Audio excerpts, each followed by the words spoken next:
Every life leaves a trail. Some trails are loud and public, and others are quiet, steady, and woven into the land itself. The story of Linzie Hargrove Burton is one of those quiet trails, a life shaped by family and hard work, and nearly 7 decades of devotion to the woman he married as a young man. Linzie was born on January 28, 1885, in Somerset, Pulaski County, Kentucky. At that time, Somerset was a small but growing community on the edge of the Cumberland Plateau. The railroad had only arrived a few years earlier, bringing new jobs and new people and a sense of possibility. Most families still lived by the rhythms of the farming, timber work, and the changing seasons. Pulaski County was known for its rolling hills, limestone soil, and tight-knit rural communities. Life wasn't always easy, but it was predictable. Church on Sundays, work from sunup to sundown, and families who depended on one another.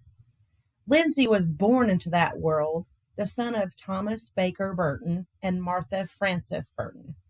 By the time he appeared in the 1900 census, he was living in Nancy, Kentucky, listed as a single man helping his family make a living from the land. On March the 3rd, 1907, Linzie married Silvania, also known as Vanie, A. Hudson, a young man born in 1893. So she was 8 years she was 8 years younger than him. He was only 22, but she was only 14. And together they built a partnership that would last nearly 70 years. I'm sure their neighbors did not think that would ever work, a 22-year-old and a 14-year-old girl.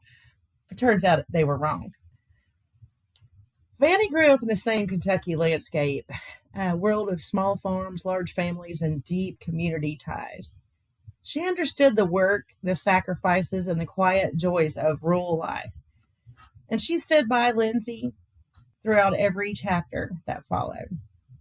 Their marriage was not marked by headlines or dramatic events. Instead, it was marked by endurance, by the simple, powerful act of staying, working, raising children, and building a life that held steady through 2 world wars, the Great Depression, and the enormous changes of the 20th century.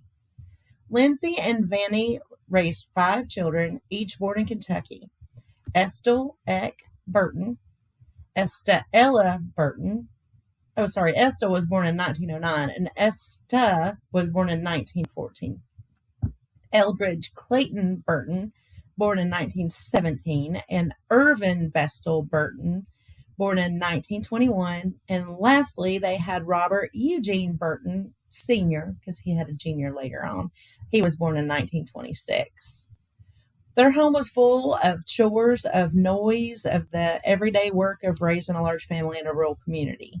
Children grew up in a world where everyone contributed, where the land provided, and where the family was the center of everything. By the time Linzie registered for the World War I draft, he was still living in Pulaski, still farming and supporting his growing family. Farming wasn't just an occupation, though. It was a way of life. It meant early mornings, long days, and a deep understanding of the land. It meant resilience when crops failed, gratitude when they flourished, and a constant adaptation to the weather, the soil, and the needs of the family. Even as the world modernized, I can't say that. Even as the world became more modern, Linzie remained rooted in the work. When he appeared again in the 1950 census, he was living in Pine Township, Benton County, Indiana. And he was still farming, still married, still the head of the household. Sometime between the late 1920s and the early 1940s, Linzie and Vanie moved to north to Indiana. And moves like this were common for farming families because it meant new land, new opportunities, better soil, or better wages. Indiana offered a different landscape. It had flatter fields, larger farms, and a growing agricultural economy. But the work remained the same: the planting, harvesting, tending livestock, and keeping the family fed and supported. Linzie lived to be 92 years old, passing away on April the 7th, 1977 in Lafayette. He was buried in West Lafayette, not far from the land he had worked for in his later years. And just 1 year later, in 1978, Vanie followed him. So after nearly 7 decades of marriage, they were separated only briefly by time. Their story is not one that's dramatic. It doesn't have a lot of twists and plot turns, but it is the story of two people that build a life through consistency, loyalty, and hard work.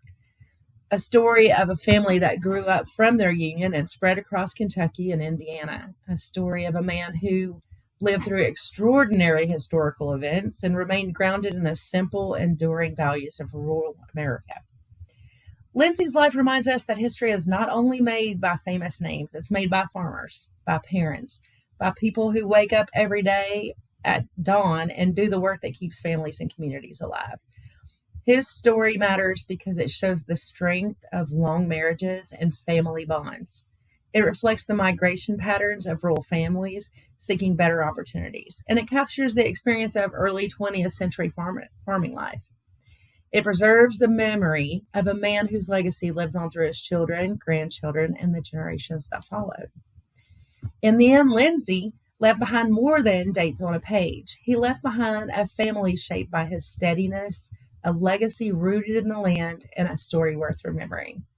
If you like this video, please take a moment to click the like button. And if you want to hear more content like this, please be sure to hit subscribe. I'm a brand new channel. We haven't even had this channel for a week yet. So every subscription matters, every like matters, every comment is a blessing. And if you have someone that you love in your family that you want me to do a video on, please leave their name in the comments. I'm so tiny that I can't help but see it. Thanks, y'all. Have a good day.